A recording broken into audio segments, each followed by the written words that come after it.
Hello everybody, my name is Anthony, Moonwalkers Live in the Yellow Submarine. Today I will be doing an album ranking of one of my favorite albums from System of a Down, and it is Mezmerize album. This album I've always loved, and this album, even though it's a little different than the Toxicity album, it's still this album, but it's still in my opinion good. So let me just show you what the album looked like. And yes, I know you're gonna be like, well, why does it only have like just this and not the, it doesn't, why does it not say System of a Down Mesmerized? Well, you know, let me show you first the CD. When you open it, it has a CD skull. And by the way, differences in contrast, just like the other System of a Down albums. Like for example, the Hypnotize album, when you open it up, then it has the same picture. It has the same exact picture, if you probably noticed it. Same exact CD. And I do not have a problem with that, actually. In my opinion, I guess because they want to do their, you know, their, they want to do like a compare. Well, I mean not compare, because two of these albums, Hypnotize and Mesmerize album, came out the same exact year, but in different months. Because Hypnotize actually came out last. This was the last album from System of a Down, and Mesmerize album came out. I think it came out like in around May or June. I don't really remember, because I know the Hypnotize album came out in November in 2005. So when you open it up like this, when you open it up right here, you can see it right in that black thing. You get this thing, and those are the lyrics. And by the way, when you open and look, by the way, like if you in the middle of the page, you can see like an eyeball, which looks really creativity from System of a Down. And when you open it up, it has the pictures of them. It looks really cool, doesn't it? Right? And look at that, the way it looks. Right, or hold on. It looks really cool, doesn't it? Oh man, their artwork are really fascinating and awesome at the same time. But yeah, that's all. That's that. And yes, I know you're gonna be wondering, why does it not say System of a Down Mesmerize album or the Hypnotize album? Well, just to let you guys know that I got the clean version, like, you know, the no swear words. I know you're gonna be like in the comments, oh, but are you acting like a little kid listening to all these clean words? No, I'm not like a little kid. I just want to get the CD so that my whole family wants to listen to System of a Down too. So yeah, because they do have some swear words there now. And yeah, that's it. That's that. So and let's get into the album ranking. Like I said, because I know a lot of people are going to be like, are you really ranking it worst to best? No, like always. I'm going to be ranking least favorite to favorite, because there's no bad System of a Down songs. Even though if I never give a lot of listens to their other albums, like Still This album, System of a Down album, Hypnotize album, those are the only albums I never really listened to too much. I do like the Hypnotize album. I do love the song Hypnotize and Lonely Day. And yeah. I haven't listened to their Hypnotize album in a while, because I've been listening to this and the Toxicity album. By the way, yes, I do also have the Toxicity album too, right there, if you're new here. So it links, if you want to check out my Toxicity album for the Happy Birthday celebration to the lead vocalist Serj Tankian and Shava Odegian. If you want to check out that my album review of the Toxicity album, links in the description if you want to go there. And let's get on to the album ranking. Like I said, there's no bad System of a Down songs, because I love all of them. Even though if I didn't really listen to the whole entire album, System of a Down, like their debut album, I do like the song Sugar. I do love that song. Really, really good song. And the Still This album, I love on the Still This album, because it's called Still This album. And I do love the songs Chicken Stew and Intervision. Boom, I love that song. And I also love the I-E-A-I-O.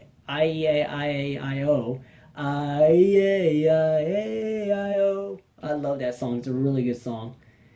And yeah, so far I got more listens of Still This album more than the System of a Down's debut album. So yeah, and the Hypnotize album I didn't really give a lot of listens, because mostly I've been listening to this album a lot because of how much I love this album. So yeah, let's get into the album ranking. So we're gonna start off with my least favorite album or song or track on this album. And my least favorite, there's 11 tracks. So my least favorite track on this album is Old School Hollywood. Now hear me out. You may put this a little higher on your list, But this album or this song is basically trying to be like experimental stuff like that, because they did add something different compared to the Toxicity album there. Because this album and Toxicity albums are both sound different. Because in this song, Old School Hollywood, it's really different. And it's the 10th track on the album, Mezmerize album. And it's not my favorite song on the album. I like it, but it's not my favorite in my opinion. Don't get me wrong. I do like what they were saying in the song. But one thing one small tiny complaint I have with the song is that they overuse that robot voice, Old School Hollywood, baseball, Old School Hollywood. It kind of, in my opinion, overuses that a little bit. At least it had the rock element. At least they still has the same genre to that music, and I'm glad they kept it there. And yeah, Old School Hollywood is my least favorite song in the album. I don't hated it, but I don't hated it. I do like the song. I don't loved it. I don't hated it. And yeah, basically again, I wrote the notes, and yeah, the song was actually written by Daron Malakian, the guitarist of System of a Down, and this song's about a celebrity baseball game Daron participated in, presumably the 45th Hollywood Stars night at Dodger Stadium. And Daron Malakian actually said, quotes, "That was a day I spent playing baseball with Tony Danza and Frankie Avalon, who are mentioned in this song. I came home and I was so shocked by the station I was just in. It was surreal, but it was a dream that wasn't a happy dream. It was kind of dark. I wouldn't say it was a nightmare, but it was kind of weird. I came home, took a shower, and eventually picked up a guitar, and that song came out of me. I didn't even know it was going to come out. It's a cool track. I think it's really different thing or system musically. I agree. While I do agree with Daron, it is really different. But I don't, like I said, I don't hate it. I don't hate this song, even though it's different. But I did like it. It's just, in my opinion, the overuse of the robot saying Old School Hollywood is a little annoying, in my opinion. But not like a lot annoying than other, bands that I despise. But it's not annoying. But like, even though the first time I listened to it, I'm just like, no, this is kind of weird. But I didn't like it I didn't like it the more I listened to this song. The more I listen to it, the more I don't really. I mean, not the more I dislike it. The more I listen to it, the more I still don't like it. Still, the more listens, I still didn't like this song. It's my least favorite song in the album. So yeah. Number 10, my least favorite song, again, Sad Statue. You may put this a little higher on your list, but Sad Statue is a good song. It has a really good message too, I gotta say. This song, like something from System of a Down, their songs are so relevant today. They're so relevant today. And I feel like people, if they're not into the rock genre, they gotta listen to System of a Down because it has message too. It has hidden messages with the feeling, and I loved it. That's why a lot of people don't really listen to, they don't listen to rock, because I know they're gonna be like, oh, it's so loud. Oh, it's all loud. Like, you gotta at least listen to the band and listen to the message of what they're saying. That's what opens you up about music. Like, it opens you up in rock musics too. But Sad Statue is my least favorite. It's a little, bland. I mean, it's not bland for me. It's not really bland. It's okay. It's not my favorite. But I prefer this song over Old School Hollywood, in my opinion. But the Sad Statue it mostly talks about the government, about it. It basically talks about the government and war in history, and it's an anti-government song. This song is similar to B.Y.O.B and F the System. Yes, try to keep it clean, just because YouTube has to come after me. And yeah, this song has a really good message. It's so relevant today. It's so relevant. The sad statue in this song is the Statue of Liberty, which you already noticed in the lyrics. That is unhappy because the people spend all the time arguing with each other and have mostly ignored the fact that the government can be taking away their rights. With no liberty, there's no happiness, which I 100% agree with System of a Down, what they're saying in this song. Because in their lyrics, the song has a really good harmonized. I have to say, it's a really good harmony. And this album has a really good, this song relies a lot about, this album, Mesmerize, relies a lot on harmonies, which I don't have problems with that. And the melodies, of course. And I love the chorus. I love that chorus part right there. I just love the chorus. You and me will go down in history with the Statue of Liberty. Even though the song for me it was a little slow, but it's an okay song. It's okay. It's not my favorite song in the album. It's not my favorite, but it has a really good message. I actually prefer that song over Old School Hollywood because it has a better message in my opinion. But number nine. Okay, I'm gonna stop doing that joke again. This cocaine makes me feel like I'm on this song. And I'm not joking, this is the exact same song right there, the 6th track right here. It says it right there. But this song basically, this track basically talks about how much, like, this song is very crazy. This song is not like crazy, like, you know, not like crazy of how a lot of crazy singing, but I like this, like their instruments. They play the instruments so freaking like fast. It was like, I mean, it's not fast, but like it was the way they play their instruments in this song is it's crazy. It's chaotic, dude. It's like a chaos right there. And this song basically talks about the highs and lows of the drugs used. And even though many people will say this drug could kill you, it makes you happy, but yeah, it's basically one of those things. I don't want to talk so much about that subject, but I'll just say this: use it at your own risk, because I know a lot of people use it for fun, but don't make the life about drugs. And the title can be rearranged to say this song makes me feel like I'm on this drug, stuff like that, and it connects to this narrator's substance abuse, which it has a crazy message, and it has like the way they play their instruments and the music it's chaos, and it's good. This is actually, I would say it's kind of one of my favorite songs. I'm starting to get into the part where I love the song so far.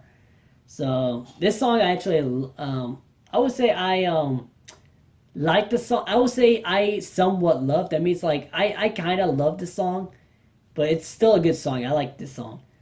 Number 8. Violent porn, and I'll just say 8th track is Violent Pia, because you know YouTube has to go over anyone who says, you know, stuff like that.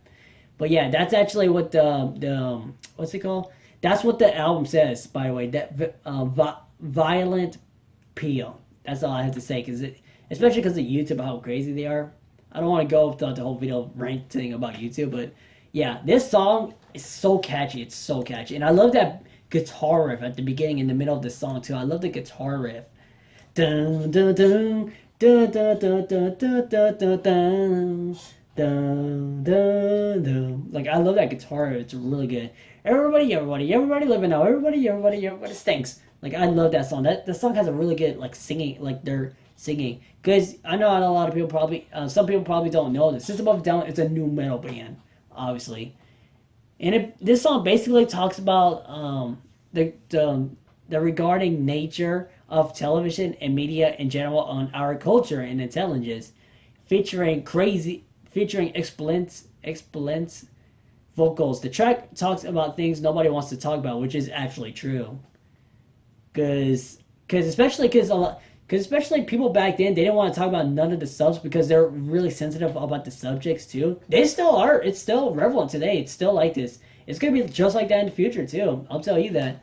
But this song is one of my favorite songs. So we're getting into the songs that I loved a lot. And the more I listen to it, the more it feels like listening to it for the first time. So number 8 for me was Violent Pia. So number 7 is Cigaro. Like, this song is really catchy. It's so catchy. I love the vocals by Daron Malakian and the Serj Tankian's vocals. I love their harmonies. I mean, not their harmonies, but I love their vocals. My voice bigger than yours. But I love that beginning part. It's really cool. I love it. Coolins in the high. We're the cool. Smoking cigarettes. I love this song. It's so catchy. I love it. Oh, excuse me. I almost had a hiccup right there.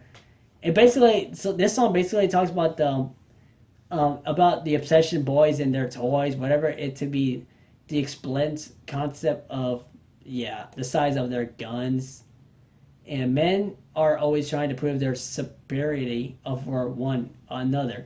But Serj Tankian and Daron Malakian criticized the corporated and political bosses that sit back, smoke their cigars, and talk complete crap, and talk a lot of negative about it too. They talk about like it's negative about further their already grossly inflated egos and public profiles,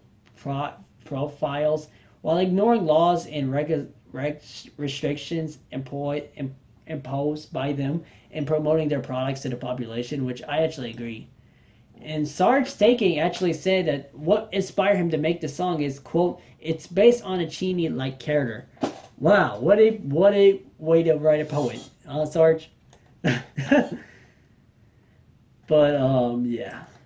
So this is one of my favorite songs. It's really catchy. It's really listenable if you want to listen to the song. Number 6, for me, Revenga. This song is so catchy. I love their guitar. And I love that beginning part with the kickers for the drums. I love that beginning part too. And man, this song is so good. Their harmonies in this song is really good. Oh, my sweet revenge will be yours. Dun, dun, dun, dun, for the taking. It's in the making, baby. Oh. Like, it's so good. Their harmonies are so good. I can memorize their lyrics. Every time I listen to the songs, I can memorize their lyrics too.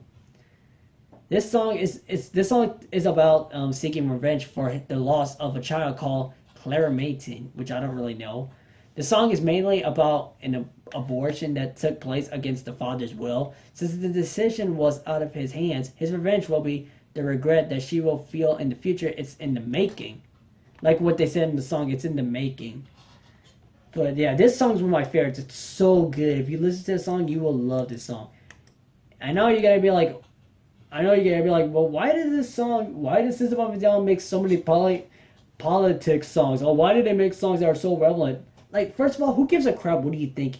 Like, first of all, who gives a crap? They're just the reason why we listen to System of a Down because they're awesome, no matter what. We don't care. Oh, why did they talk about this? Why did they talk about that? We don't care. We still love them. Number 5 for me is Question. This song, oh my gosh, this song is so good. Like, this song is one, and this is also a hit. This is a second single off of this album. And the song basically, it alternates between the 5 different time signatures. 5 through 4, and 9 over 8, and 6 over 4, 3 over 4, and 4 over 4, giving a wildly irregular yet it has a melody rhythm in it, and I love it. And by the way, they also made a music video, which I thought was a really good music video that they put it together. The music video for a song features a boy and a girl portrayed in different stages of their lives. On stage, as though in a play, in the end, the girl eats berries and dies, and the boy grieves her death before the cycle of life repeats. The concept for the video was possessed by bassist Shava Odigian. Really good bassist and a really good director of and a really good concept for the music video too. Give him props for that. The song could be interpreted. I don't know. I don't know. I just woke up today, so forgive me. All right. The song could be interpreted as the pondering of the afterlife, or the possibilities or reincarnation. He is wondering if our life completely ends when we physically die, or if our spirit remains. So this song has such a good, like, their singing they're like legends. I was gonna rank this a little higher, but there's other songs I actually like way more than this song. So this song is so good. I recommend you listen to. I recommend you, if you never listen to System of a Down, I mean, I would strongly suggest you to listen to Toxicity album first, and then listen to Mezmerize album, just to, you know, if you're into harmonies songs, you can if you're into harmonies music, if you want to get into the harmonies, buy this album. If you want to get into, because I know you're gonna be like, which album should I start first? You can buy the Toxicity album first, because I bought that Toxicity album first, and I'm gonna buy the rest of the System of a Down albums, and then after I'm done collecting all the System of a Down albums, I'm gonna rank the album covers, and that's it. And yeah, number 5 for me was Question, and I love that song. Such a good song. It has such a good singing from Serj Tankian, and this is written by Serj Tankian, by the way, and it has such good harmonies. I love it. But man, it's such a good song. But number 4 for me, radio through video, like radio/video. This song is one of my favorite songs from this album. Oh my gosh, I love this song. This is one of my favorite songs from this album. Oh my god, so good. Not only because their singings are like one of my favorite parts of the song, but man, their singing are so good. Especially Daron Malakian's especially Daron Malakian's voice, way he sings with the harmonies. Especially Serj Tankian. They sing really good in this song. And I especially love the guitar riff at the beginning of the song. It's really good. And this song is actually dedicated to the band members that left the band in the early years when the band was named System of a Down, or sorry, not System of a Down, because this is actually dedicated to the band members that left the band in the early years when the band was named Soiled, because according to them, there was no future in the band now that System of a Down has a worldwide recognition of their God dang, I keep forgetting what I'm trying to say. Because they are really well known, especially in the late 90s and the early 2000s, and even the mid 2000s, of course. Because they have a worldwide recognition, and I listened to their whole discography. I don't know. I'm an idiot sometimes, I swear. So forgive me, because like I said, forgive me. Yeah, like for example, like they got a lot of worldwide recognition because of their disco. God dang it. I'm gonna have all day struggling this word. But this song has such, and they even show that their ex-band members have they perceived despite their lack of hope and support. The music has a mixture between rock, metal, and reggae, which is actually really good elements that they mix it up together, and it's really good and powerful, I have to say. And oh my gosh, it's so good. Like, and this song, although the sad news is this song never reached to the charts, although it is one of the band's most streamed songs, which we can see that, and I could definitely tell because of how good the song is. And John Malakian also said about this song, a lot of the songs that seem really obvious aren't that obvious if you really get into them. Like radio/video, for instance, there are a lot of things that are deeper and they take a lot of searching.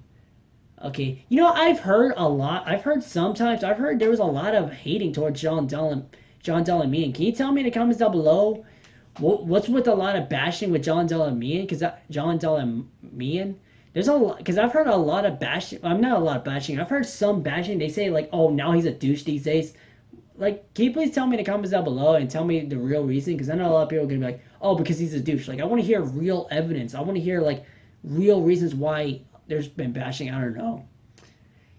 And Daron Malakian actually said about this song, it's funny, quote, it's funny because some of the saddest songs that I have written are some of our funniest songs. Radio/video is more of a personal song than it is about anything else. Which I actually didn't know that, if you're gonna ask me. And the Revolver magazine actually questioned Daron Malakian in an interview, telling him, who is Danny Elisa? And Daron Malakian actually said, quote, I started collecting records when I was 3 or 4 years old, and Paul Stanley's 1978 solo album was the first one that I got my hands on. My neighbors were Danny Elisa, who I sang about in radio/video with System.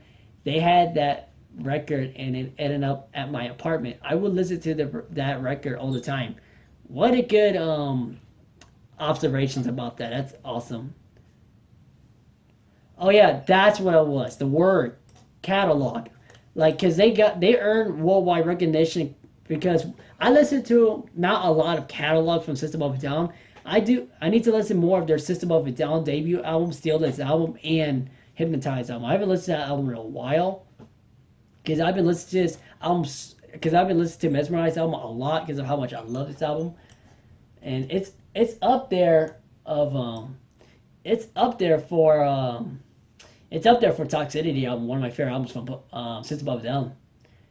And my number 3 favorite song. This may be really low on people's lists, but for me, number 3 is Soldier Side, the intro of the album.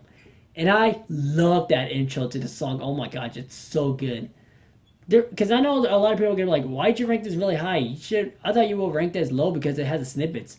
I mean, first of all, who gives a crap about what I say? But yeah, I rank this high on number 3 because their harmonies and the guitar is so good. I love their start off, and I love the start to the album too. Man, it's one of my favorites. Oh, by the way, we're on the top 3. So number 3 for me is the Soldier Side, Soldier Side intro. And the reason why I call it Soldier Side dash intro, because on the Hypnotize album, the final track was Soldier Side, but it doesn't have the word intro in it. So just let you know. Number 2 for me is B.Y.O.B. Bring Your Own Bones. Oh my gosh, this song is a classic. Oh my gosh, this song is.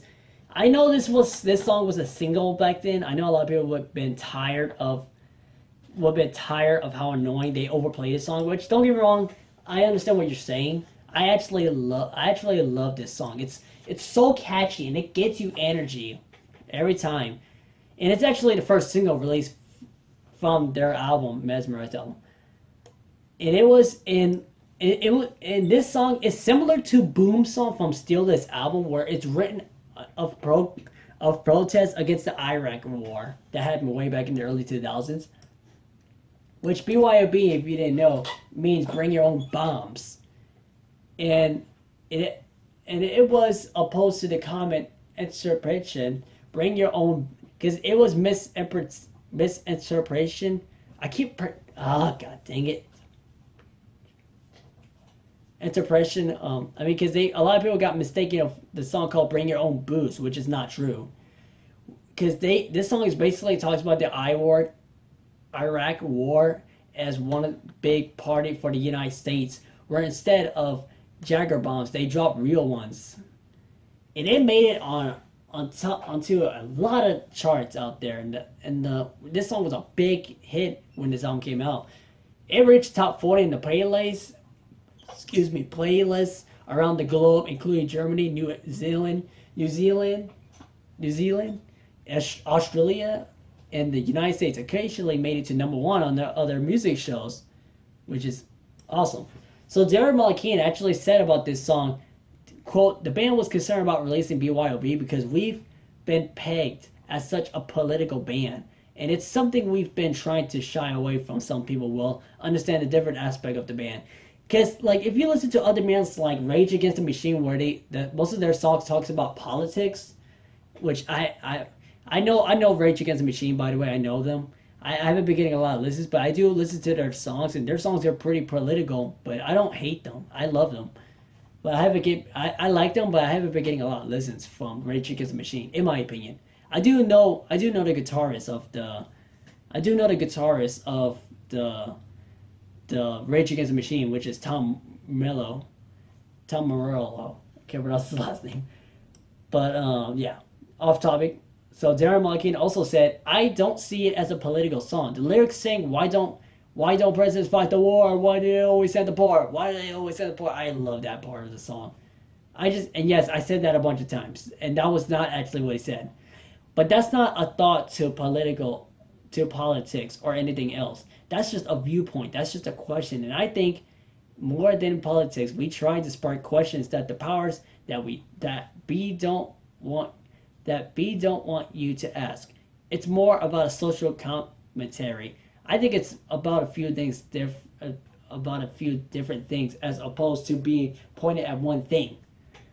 And that's what he had to say. And by the way, if you guys don't know, when did this Iraq war happen? This actually happened when the second Iraq war happened in the U.S., which led to an invasion, started in 2003, if you probably didn't know that. Most of the musicians at the time wrote songs and made songs about that event that's happening. Like System of a Down, they made the song Boom, about the Iraq war. And I actually, fun fact about the song Boom, Serj Tankian said that he wanted to make that, he wanted to release that song a day before that the event happened, but it was released on the same day. So he said it was pretty pointless. Which, yeah, in my opinion, I actually agree, because it came out at the wrong time too. And yeah, it came out, the second Iraq war came out in 2003, and I was there when this happened, so yeah. And it evolved into an occupation that lasted until 2011. That's insane. The United States got involved in Iraq again in 2014 in Operation Inherent Resolve, which is still ongoing. It's crazy, right? And by the way, Michael Jackson, if you probably didn't know this, because this is a channel that basically talks about some old school musicians, especially including the Beatles, Michael Jackson. So Michael Jackson recorded a song. I'll show you a little more fun fact about Michael Jackson.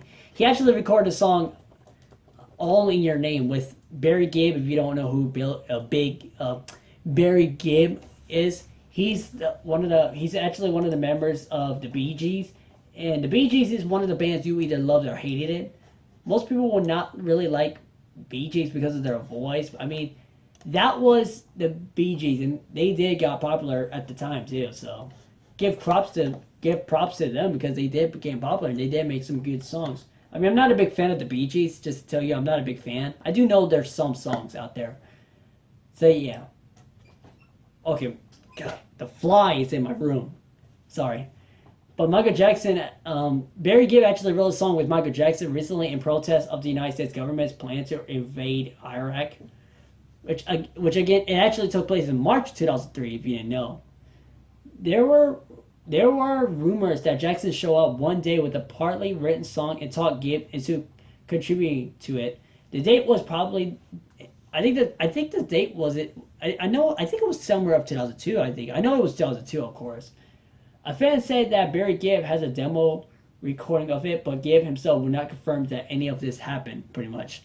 Barry Gibb explains, Michael Jackson and I were the dearest of friends. That simply was what it was. Not the closest friends of all, because, I mean, if he was a close friend, he would have been staying with him with the trial, just like Chris Tucker. This is a little off topic, but it's similar to, like, you know, other musicians did. God, the flies are in my room. But we gravitate... Quote from Barry Gibb, we gravitated towards the same kind of music and we love collaborating, and he was the easy person to write with. The more we got to know each other, the more those ideas entwined, and it all came to this song, All in Your Name. All in Your Name is in fact the message that Michael wants to send out to all of his fans all over the world, that he did it all for them and for the pure love of music. I hope and pray that we all get to hear in its entirely. This experience I will treasure forever. Yes, by the way, it's already online. If you want to listen to the whole song, go ahead and check out the song All in Your Name. Just search up at the end of the video, Michael Jackson, All in Your Name, and it's gonna have it the whole entire song. And that's exactly what the song is. So yeah, and yeah, and pretty much. So yeah, that's it pretty much. Sorry about talking about politics, about Iraq war, but I'm just talking about musicians, not about the war. And they're not like, and like when I say these musicians or bands talk about, you know, wars, they're not bad people. They talk about what they thought about it, like at the time too, and what they really feel about it. You know, they're not mean people. So yeah, that's all that for the B.Y.O.B. number 2 spot, and my number 1 favorite song from this album, and it's Lost in Hollywood. Okay, hear me out on this one. You may rank this really low on this list because of how slow this song is. I agree, it's really slow. It's probably the slowest song on this album. I agree. But this is a song that's so relevant today. It's so relevant. Because basically the whole song basically talks about, because basically the song says you should have never trusted Hollywood. And you should have, yeah, stuff like that. And I agree. You should have never trusted Hollywood. I agree. Because this song in, wait, hold on 1 second. So this song basically talks about the illustration of how Hollywood takes normal people looking to fulfill dreams of being an actor or actress, and then viciously changing them into fake people, which is so true. It's still like that today. Some may say actors live in a doubtful life, acting one way in movies, another in public, and even another in their personal lives. Fame can do tragic things to people, just like, for example, like Jim Morrison from The Doors, Kurt Cobain from Nirvana. A lot of people probably would choose Nirvana is one of those bands you either love or hated it. But and even Janis Joplin, which I'm not a big fan of her. I'd heard of him before, but they are one of the legends that sadly they passed away so soon before their time too. Others' fame completely destroyed pretty much. Cause like Hollywood, they made like a film about the Doors, which I didn't want to watch that film because it's gonna be like, again, trying to be like a biography film about the Doors. I mean, like I said, I don't give them a chance because basically it's trying to be like they're trying to, because this is about Jim Morrison and the Doors. It's basically portrays him as an alcoholic person because don't get me wrong, because Ray Manzarek actually said, stupid fly, yeah, but he said the fly is always in my face too. But Ray Manzarek actually said in an interview that Jim Morrison is actually a really nice guy in real life. He said that he was a really nice guy. And when he was drunk, he wasn't a nice guy. That's exactly what Ray Manzarek said in an interview. I actually saw it too. And yeah, this song is so relevant today. And the reason why I choose this on my number one list, I know it's slow. I know you would choose B.Y.O.B as your number one. But this song I would choose number one because this is a song everybody has. This is a song that everybody has got to listen to, especially if you don't know much about Hollywood. But if you're familiar with Hollywood, how they portray famous people or even their movies, you've got to listen to the song and really hear the message of what they're trying to, like what they're trying to say about Hollywood, what they actually think about them. And this is a song I 100% agree with because this is a song because Hollywood can be a screwed up places for messing up famous bands or even celebrities. Oh, and this is the last track on the album, Lost in Hollywood. But yeah, so that's it, ranking it least favorite to favorite. And I had fun with this pretty much. I mean, I wasn't doing it for fun, but obviously I was just doing it just to show you how much I love this album too. Oh, okay, so also Janis Joplin, I think I pronounced her name all right, but she was a lead. I think she was if you guys probably don't know her, I don't really know her that well, but she's a rock and a singer, a songwriter she was one of the rock stars, and they were from the band called Janis Joplin and the Full Tilt Boogie Band, which I'm not a big Janis Joplin fan. I may soon later on, but I'll get into her, her album and her catalog, before she passed away from a drug overdose, I believe. And yeah, so I choose Lost Hollywood, my number one favorite, just because it's so relevant today, and I wish everybody can hear this song more often to understand what Hollywood's trying to do. But yeah, that's all I have to say about my least ranking System of a Down's Mezmerize album, least favorite, worst to best, or like I said, least to favorite. And I have no bad song in this album, even though old school Hollywood's my least favorite because it's a little bit trying to be experimental. I don't mind some songs that are trying to be experimental, but don't do that so much often in your career, like your whole entire career, because then you're gonna lose fans like me. But yeah, if you guys and girls enjoyed the video, like, comment, subscribe, share this video with your friends and family. Let me know in the comments down below what will you rank your least favorite to favorite on the tracks on the Mezmerize album. And yeah, and don't fight in the comments down below. Don't fight people if they rank least to favorite. I know, and they're gonna be angry. They'll be like, "Oh, why'd you rank this low? Or why'd you rank this high?" Like, don't argue. We're just having fun. We're just ranking them because of our honest opinion, okay? Don't argue. I mean, it didn't happen in the comments, or it didn't happen. Just in case if something like this happens. My social media are... Oh, my God. I'm going to kill this fly after this video. But my social media are in the description. And check out my... If you want to, go ahead and check out the video that I did, the System of a Down's Toxicity album. Link is in the description down below to check out my album review for that album. Or I just said album twice. Wow. And yeah, I'm trying to put the what's it called, the book. I'm trying to put the booklet in. So yeah, I will see you in the next video. Change the world. Peace and love. And also, rock on!